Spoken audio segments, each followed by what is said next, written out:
Hello everyone, welcome back to EduValley 2.0 +2 business studies Onam exam special. നിങ്ങൾ എല്ലാവരും ഒരിക്കലും miss ചെയ്യാൻ പാടില്ലാത്ത, വിട്ട് കളയരുത് എന്ന് പറയാൻ പറ്റാവുന്ന കുറച്ച് ക്വസ്റ്റ്യൻസ് ആയിട്ടാണ് വന്നിരിക്കുന്നത്.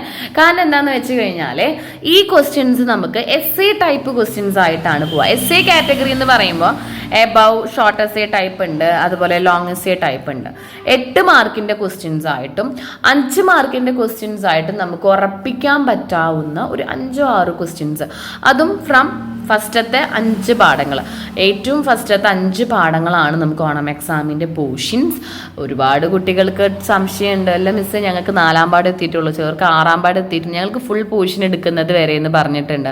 ഓണം എക്സാമിൻ്റെ തൊട്ട് തലേദിവസം എത്ര എടുക്കുന്നുണ്ടോ അത്രയും പോർഷൻസ് എന്ന് പറഞ്ഞിട്ടുണ്ട്. അപ്പോൾ എന്ത് ചെയ്യുക, അതൊക്കെ നിങ്ങളുടെ ഓരോ സ്കൂൾ വൈസ് നിങ്ങളുടെ ടീച്ചേഴ്സിനനുസരിച്ച് വ്യത്യാസം ഉണ്ടായിരിക്കും. അപ്പോൾ എന്നാലും നിങ്ങൾ ഫസ്റ്റത്തെ 5 പാഠത്തിൽ നിന്ന് ഉറപ്പിച്ച് പഠിച്ചോളൂ എന്ന് പറയാൻ പറ്റുന്ന വലിയ ക്വസ്റ്റ്യൻസ്. എന്തുകൊണ്ടാണ് ഞാൻ ഇതിനെ എസ് എ ക്വസ്റ്റ്യൻ്റെ ടൈപ്പ് മാത്രമായിട്ടൊരു വീഡിയോ ഇട്ടതെന്ന് വെച്ചാൽ, ഇത് നിങ്ങൾ എങ്ങനെയും അത്യാവശ്യം ക്വാണ്ടിറ്റി പഠിച്ച് വെക്കാം. ഇതൊരിക്കലും നമുക്ക് 2 മാർക്ക് 3 മാർക്കിലേക്ക് പോവില്ല.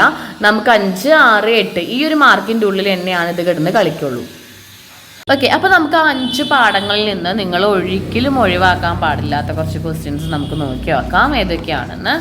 ഫസ്റ്റ് ചാപ്റ്ററിൽ നിന്ന് പറയുന്നത് മാനേജ്മെൻറ്റ് എന്താണ്, അതിൻ്റെ ഫീച്ചേഴ്സ് ആൻഡ് ഇമ്പോർട്ടൻസ്. അതായത് എന്താണ് മാനേജ്മെൻറ്റ്, ഫീച്ചേഴ്സ് ആൻഡ് ഇമ്പോർട്ടൻസ്. അതായത് നിങ്ങൾക്ക് മാനേജ്മെൻറ്റ് കൊണ്ട് എന്തെങ്കിലും ഗുണമുണ്ടായോ എന്നൊക്കെ ചോദിക്കാം.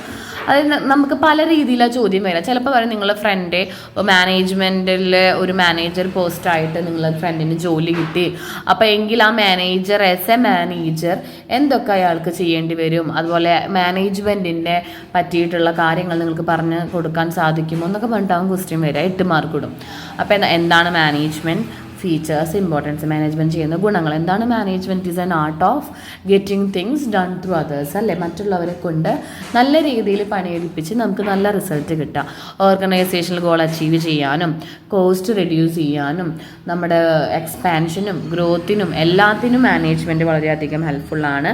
ഫീച്ചേഴ്സ് എന്ന് പറയുമ്പോൾ എന്താണ്, അതൊരു എന്താ പറയുക, നമ്മുടെ ഒബ്ജക്റ്റീവ് ഓറിയൻറ്റഡ് ആണ്, കണ്ടിന്യൂസ് പ്രോസസ്സാണ്, നല്ലപോലെ എഫീഷ്യൻറ്റ് വർക്കാണ് എന്നൊക്കെ പറഞ്ഞ് നമുക്ക് ഒരു 5 എണ്ണം പഠിക്കാം.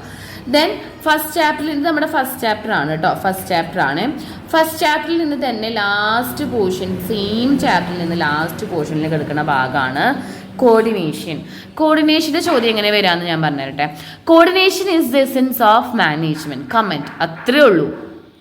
എന്താണ് coordination is the essence of management. Just comment ചെയ്യുക. 8 മാർക്ക്. അയ്യോ 8 മാർക്കോ, കുറേ സ്റ്റുഡൻസ് 8 മാർക്ക് മിസ്, ഞങ്ങൾക്ക് ക്വസ്റ്റ്യൻ മനസ്സിലായില്ല.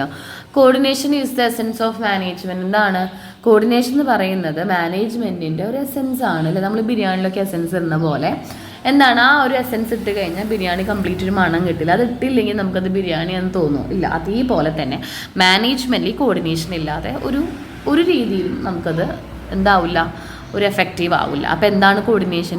It is the process or function of synchronising the activities of different department, different levels. അല്ലേ, എല്ലാ ലെവലുകളിലെയും എല്ലാ ഡിപ്പാർട്ട്മെൻറ്റുകളിലെയും എല്ലാ ആക്ടിവിറ്റീസിനും സിങ്ക്രണൈസ് ചെയ്യുക. മീൻസ് എന്താണ്, ഒന്ന് കോർഡിനേറ്റ് ചെയ്ത് കൊണ്ടുവരുന്നതിനാണ് കോർഡിനേഷൻ എന്ന് വിളിക്കുന്നത്.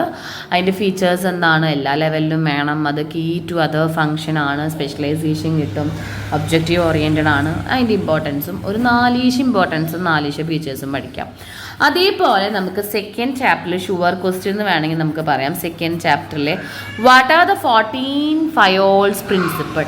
ഫയോളിൻ്റെ പ്രിൻസിപ്പിൾ നമുക്ക് 8 മാർക്കിന് എസ് എ ക്വസ്റ്റ്യൻ ചോദിക്കാറുണ്ട്. അത് 8 മാർക്കിന് ചോദിച്ചു കഴിഞ്ഞാൽ നിങ്ങൾക്ക് ഒന്നുകിൽ 8 എണ്ണം എക്സ്പ്ലനേഷൻ കൊടുക്കുക, അല്ലെങ്കിൽ ഒരു 10 എണ്ണമൊക്കെ നല്ല രീതിയിൽ പഠിച്ചു വെക്കാനായിട്ട് ശ്രദ്ധിക്കാം. ഓക്കെ, അതെന്താ? Division of work. ഏറ്റവും എളുപ്പമുള്ളത് ആദ്യം പഠിക്കുക. ഡിവിഷൻ ഓഫ് വർക്ക്, ക്രിയേറ്റിവിറ്റി, അതുപോലെ സ്റ്റെബിലിറ്റി, യൂണിറ്റി, അങ്ങനെ തുടങ്ങിയ എളുപ്പമുള്ളത് ആദ്യം പഠിക്കാം. Then steps in planning 4th chapter ആണ്. 4ാമത്തെ ചാപ്റ്ററിലെ പ്ലാനിങ്ങിൻ്റെ പ്രോസസ് ഓർ സ്റ്റെപ്സ് എന്നൊക്കെ ചോദിക്കാം. 7 എണ്ണം ഉണ്ട്. എന്താണ്? ആദ്യം നമ്മൾ ഒബ്ജക്റ്റീവ് സെറ്റ് ചെയ്യുന്നു, പ്ലാനിങ് പ്രീമിസസ് കണ്ടുപിടിക്കുന്നു, ആൾട്ടർനേറ്റീവ് ആക്ഷൻസ് ഏതൊക്കെയാണെന്ന് ഐഡൻറ്റിഫൈ ചെയ്യുന്നു, ഇവാലുവേറ്റ് ചെയ്യുന്നു, സെലക്ട് ചെയ്യുന്നു, ഫോളോ അപ്പ് നടത്തുന്നു. 7 ഫങ്ഷൻസ് വിത്ത് എക്സ്പ്ലനേഷൻ അറിയണം. പിന്നീട് 5th ചാപ്റ്ററിൽ നിന്ന് ഇതുപോലെ 8 മാർക്കിൻ്റെ ഒരു ചോദ്യം എടുത്തത് 2 ക്വസ്റ്റ്യൻസ് ആണ്. ഫസ്റ്റത്തെ സ്ട്രക്ചർ ഓഫ് ഓർഗനൈസിങ്ങിൻ്റെ സ്ട്രക്ചർ, ഡിവിഷണൽ സ്ട്രക്ചർ ഉണ്ട്, ഫങ്ഷണൽ സ്ട്രക്ചർ ഉണ്ട്, ഫോർമൽ ഉണ്ട്, ഇൻഫോർമൽ ഉണ്ട്. അത് രണ്ടും കംപ്ലീറ്റ്ലി നിങ്ങൾ പഠിക്കണം. എന്താണ് ഫീച്ചേഴ്സ്, മെറിറ്റ്, ഡിമെറിറ്റ്, ഡിഫറൻസ്. അതായത് merit, demerit, difference between functional and divisional, difference between formal and informal. ഇത്രയും ക്വസ്റ്റ്യൻസ് വിടാതെ പഠിച്ചോളൂ. നല്ല പെർസെൻറ്റേജ് ഓഫ് മാർക്ക്. ഈ ഒരു 6 ക്വസ്റ്റ്യൻ പഠിച്ചാൽ നിങ്ങൾക്ക് എങ്ങനെയും 10-30 മാർക്കിൻ്റെ മേലെ നമുക്ക് എക്സാമിന് ഒപ്പിക്കാം. 80 എങ്കിൽ ചുരുങ്ങിയതാണ് കേട്ടോ പറഞ്ഞത്, ഏറ്റവും ചുരുങ്ങിയതാണ് 30, അല്ലെങ്കിൽ നല്ല ലെവൽ മാർക്കൊക്കെ നമുക്ക് കിട്ടും. ഓക്കെ, അപ്പോൾ ഇത്രയും essay ക്വസ്റ്റ്യൻസ് നിങ്ങൾ മിസ് ചെയ്യാതെ പഠിക്കാനായിട്ട് ശ്രദ്ധിക്കുക. ഒന്നും പഠിക്കാത്ത കുട്ടികൾ ആദ്യം വലിയ ചോദ്യങ്ങൾ പഠിക്കണം എന്നുള്ളവർ എന്ത് ചെയ്യുക, ഈ 5-6 ചോദ്യങ്ങൾ ആദ്യം പോയി പഠിച്ചോളൂ. നിങ്ങൾക്ക് നല്ല പോലെ മാർക്ക് സ്കോർ ചെയ്യാനായിട്ട് പറ്റും. ഓക്കെ, അപ്പോൾ നിങ്ങൾക്ക് വീഡിയോ ഹെൽപ്ഫുൾ ആയെന്ന് വിചാരിക്കുന്നു. വീഡിയോ ഹെൽപ്ഫുൾ ആയെങ്കിൽ നിങ്ങളുടെ ഫ്രണ്ട്സിനൊക്കെ ഒന്ന് അയച്ചു കൊടുക്കുക. ലൈക്ക് ചെയ്യുക, ഷെയർ ചെയ്യുക, സബ്സ്ക്രൈബ് ചെയ്യുക. നമുക്ക് +2 കഴിയണ വരെയെങ്കിലും ഈ ചാനൽ നിങ്ങളുടെ കയ്യിലുണ്ടായിരിക്കുക. കാരണം എന്താണ്, നമുക്ക് ഒരുപാട് വീഡിയോസ് നമുക്ക് +2 കാലഘട്ടത്തിൽ നമ്മൾ ഇടുന്നുണ്ട്. എക്സാം ഓറിയൻറ്റഡ്, അതുപോലെ കറൻറ്റ് ടോപ്പിക് സിനാരിയോ ഒക്കെ വെച്ചിട്ടാണ് ഇടുക. സോ എല്ലാവരും ലൈക്ക് ചെയ്യാനും ഷെയർ ചെയ്യാനും സബ്സ്ക്രൈബ് ചെയ്യാനും മറക്കരുത്. നിങ്ങളുടെ ഫ്രണ്ട്സിനൊക്കെ അയച്ചു കൊടുത്ത് മാക്സിമം സപ്പോർട്ട് ചെയ്യുക. Okay, thank you.